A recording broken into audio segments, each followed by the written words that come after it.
بسم اللہ الرحمن الرحیم۔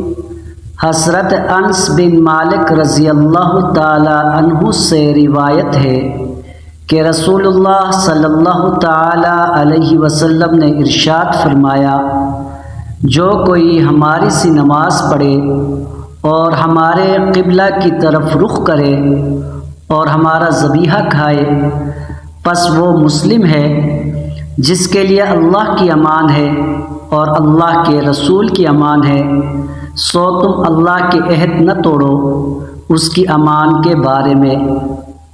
حضرت انس بن مالک رضی اللہ تعالی عنہ سے روایت ہے کہ رسول اللہ صلی اللہ تعالی علیہ وسلم نے ارشاد فرمایا، تین باتیں اصول اسلام میں داخل ہیں۔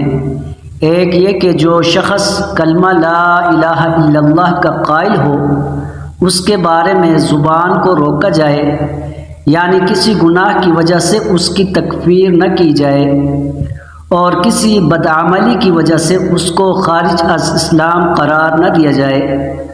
دوسری چیز جہاد ہے، وہ اس وقت سے جاری ہے جب مجھے اللہ نے رسول بنا کر بھیجا، اور اس آخری زمانہ تک جاری رہے گا جبکہ اس امت کا آخری طبقہ دجال سے جنگ کرے گا۔ کسی ظالم حکومت کا ظلم اور عادل حکمران کا عدل اس کو ختم نہیں کرے گا۔ اور تیسری چیز تقدیر پر ایمان لانا ہے۔